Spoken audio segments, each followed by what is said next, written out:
8장은 타이틀이 우상 숭배의 죄를 책망하시다 라고 되어 있어요. 북이스라엘의 우상 숭배를 책망하시는 하나님을 우리가 보게 됩니다. 11절 말씀을 보십시다. 에브라임은 죄를 위하여 제단을 많이 만들더니 그 제단이 그에게 범죄하게 하는 것이 되었도다.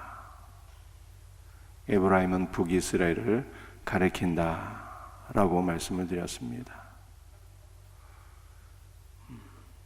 이 에브라임이 죄를 위하여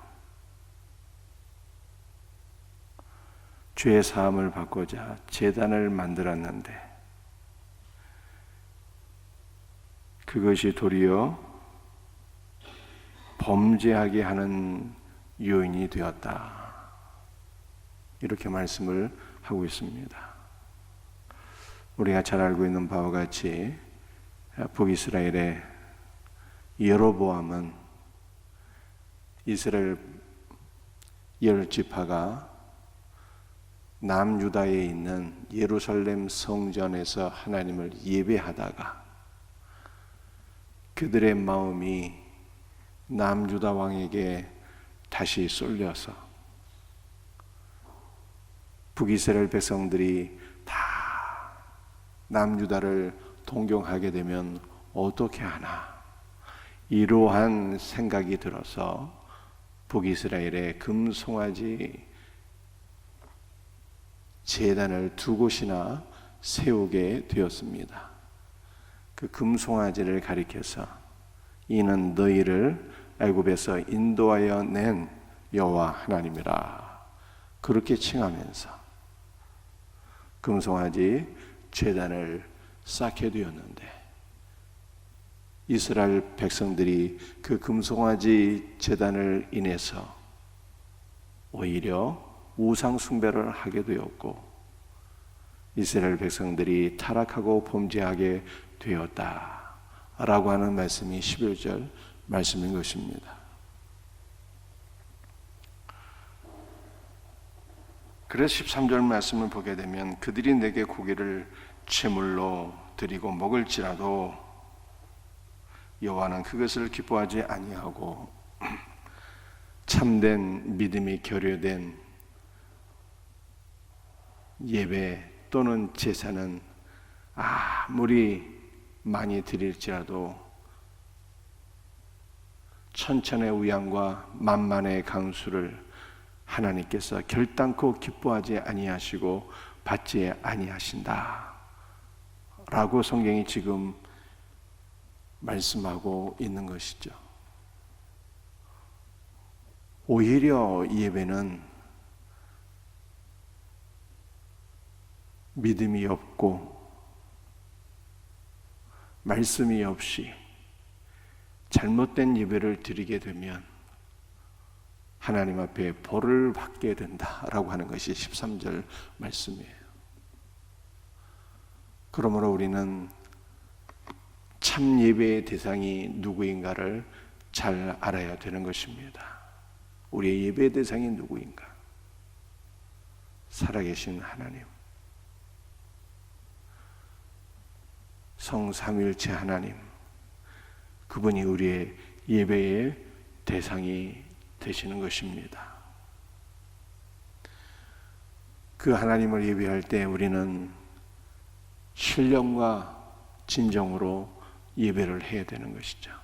하나님이 영이시니 예배하는 자는 영과 진리로 예배할지니라 이렇게 말씀하셨잖아요.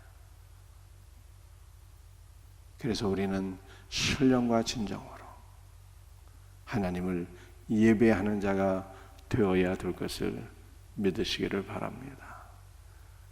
예배 대상이 누구인가를 알지 못하고 잘못된 목적으로 예배를 드리고 말씀이 결여되고 믿음이 결여되고 이와 같은 예배를 드리게 되면 복음커녕 하나님 앞에 심판을 받게 된다라고 하는 것이 오늘 본문의 말씀인 것입니다.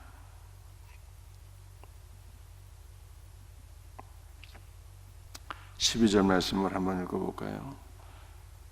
내가 그를 위하여 내 율법을 만 가지로 기록하였으나 그들은 이상한 것으로 여기도다. 여러분들, 율법이 기록된 목적이 무엇일까요? 내가 그들을 위하여 내 율법을 만 가지로 기록하였으나, 만 가지나 되는 많은 율법을 가지고 하나님께서 이스라엘 백성들을 괴롭히기 위하여 율법이 기록된 것이 아니라 내가 그들을 위하여 라고 말씀하고 있잖아요.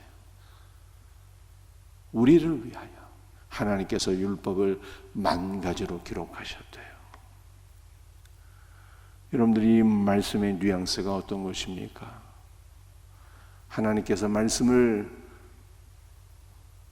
주신 목적은 만 가지 복을 주시기 위해서 말씀을 기록했다는 이 뉘앙스예요. 그러므로 우리는 이 하나님의 말씀이 우리의 생명이요 우리의 복인 것을 믿으셔야 됩니다. 만 가지 복을 주기 위하여 기록된 말씀이라는 거예요.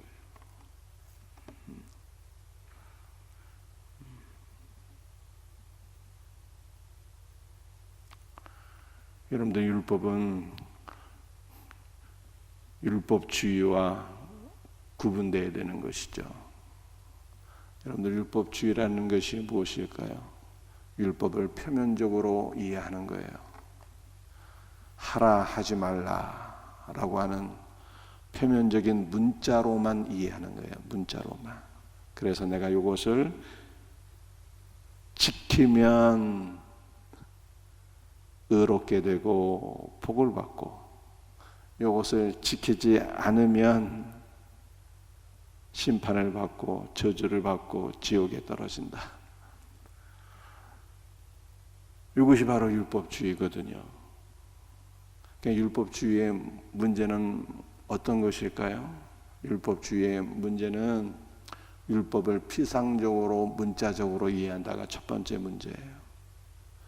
그리고 율법주의의 두 번째 문제는 내가가 중심인 거예요. 내가 이것을 순종하면 복을 받고 구원을 받고, 또는 내가 이것을 불순종하면 심판을 받고 저주를 받고 지옥에 떨어지고, 내가가 중심이 되는 것이 율법주의라는 거예요.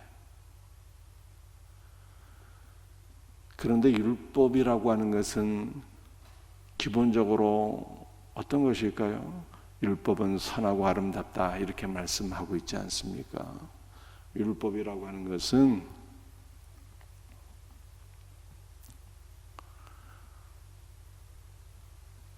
토라라고 하는 단어잖아요. 이 토라는 기본적으로 모세오경을 가리키는 것입니다. 그런데 이 율법이라고 하는 그 단어는 지시하다, 가르치다 라고 하는 단어에서 나왔어요. 이게 무슨 뜻인가 하면은 율법은 다 한 사람을 지시하고 가르친다는 거예요. 모든 율법은 한 사람을 지시하고 가르쳐요. 누구를 지시하고 가르친다는 것입니까? 모든 율법은 다 그리스도를 가르친다. 그리스도를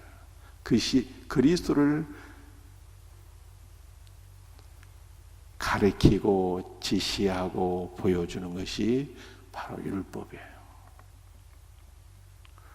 그래서 요한복음에 주께서 말씀하시기를, 너희가 성경에서 영생을 얻는 줄 생각하고 성경을 상고하거니와 모든 성경은 다 나에 대하여 증언하는 것이니라. 이렇게 말씀하셨잖아요. 이렇게.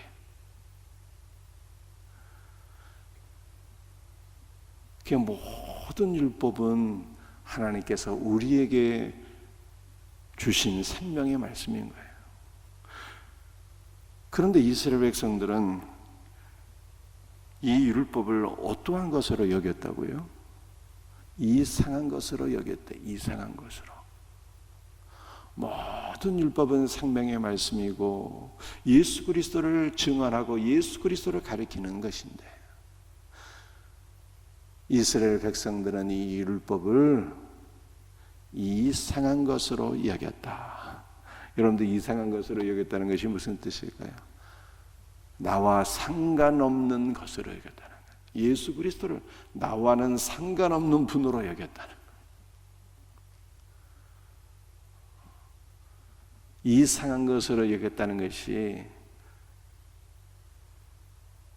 이 창녀라고 하는 의미도 있어요. 율법을 사랑해야 되는데, 율법의 말씀을 통해서 예수 그리스도를 만나야 되는데, 예수 그리스도를 만나는 것을 마치 이상한 사람 만나는 것처럼 여기고, 예수 그리스도를 만나는 것을 마치 창녀와 관계하는 것으로 여겼다. 이러한 뜻이에요. 이러한 뜻.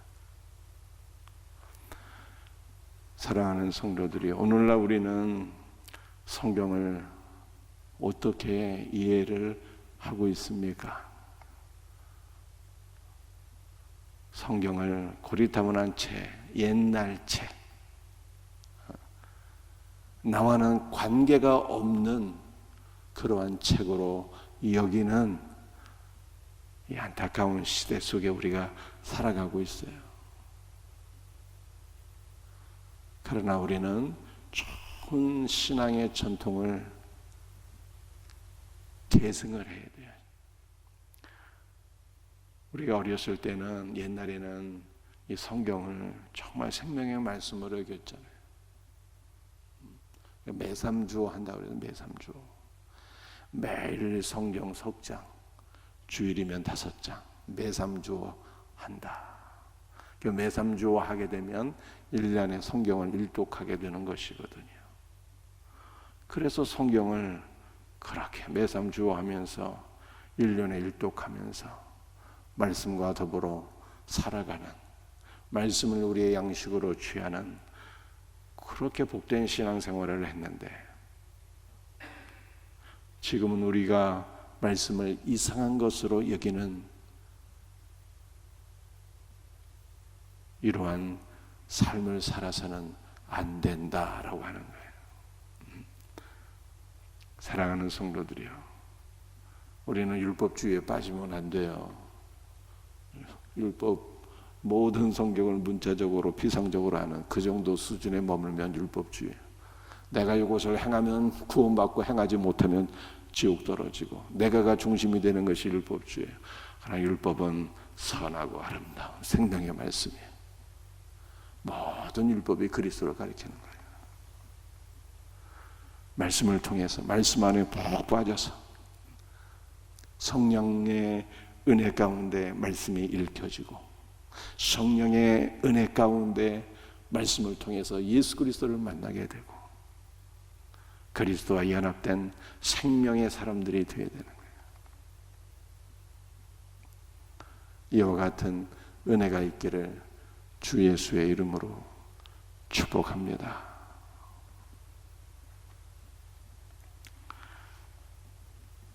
14절 마지막 한번 읽어볼까요? 이스라엘은 자기를 지으신 이를 잊어버리고 왕궁들을 세웠으며, 유다는 견고한 성읍을 많이 쌓았으나 내가 그 성읍들에 불을 보내어 그 성들을 삼키게 하리라. 여러분들, 이스라엘이 자기를 지으신 이를 잊어버렸대요.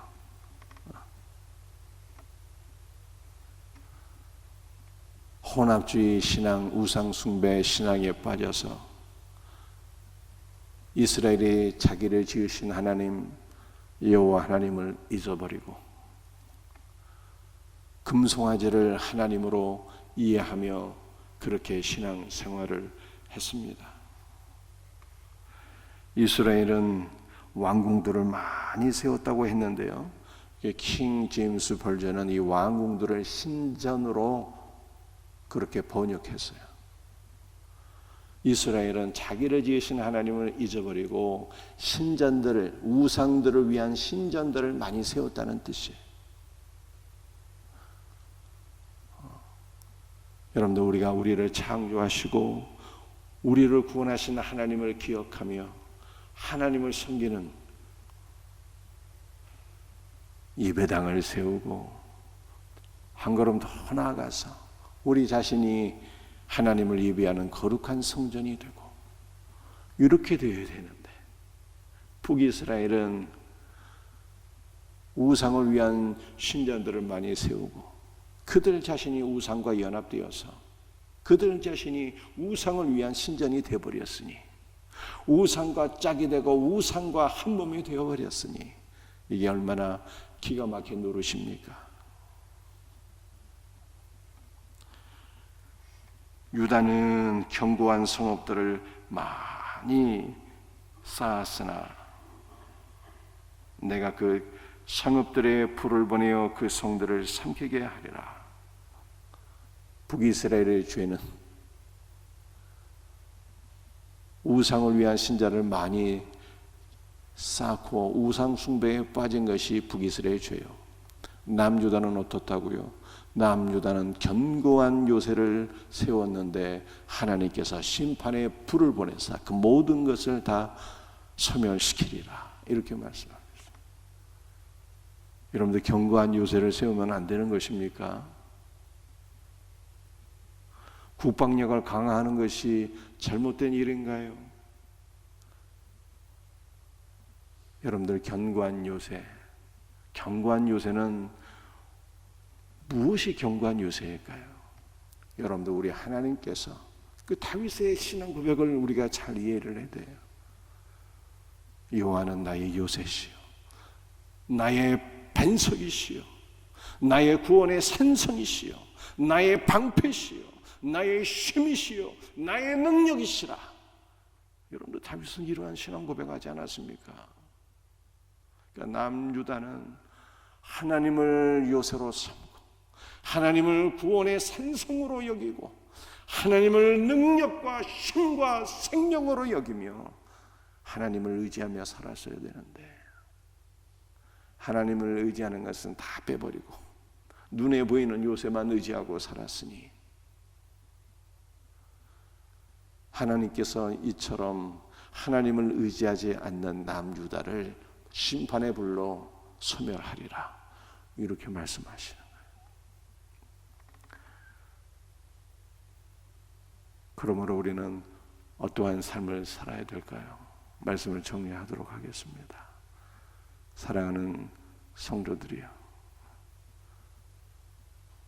말씀 중심의 신앙을 회복해서 말씀 가운데 살아계신 하나님, 우리 구주 예수 그리스도를 만나고 말씀을 생명의 양식으로 취하는 복된 자가 되어야 돼요. 우리 성도는 세상 것을 요새와 방패로 삼는 자가 아니에요. 눈에 보이는 사람, 세상의 권력, 돈, 그 어떤 것이라도 우리의 요새로 삼으면 안 되는 거예요. 물론 우리에게도 돕는 배필도 필요하고 양식도 필요하고 돈도 필요한 거 하나님 다 하세요. 그래서 배필도 주시고 양식도 주시고 돈도 다 주시는 거예요. 그런데 기본적으로 우리가 정말로 사모하고 의지해야 될 것이 무엇이냐? 우리의 능력이 되시는 하나님을 의지해야 된다는 거예요. 우리의 능력, 우리의 요새가 되시는, 견고한 요새가 되시는 하나님을 의지하며 살아가는 우리 복된 신자들 다 될 수 있기를 주님의 이름으로 축복합니다. 기도하시겠어요?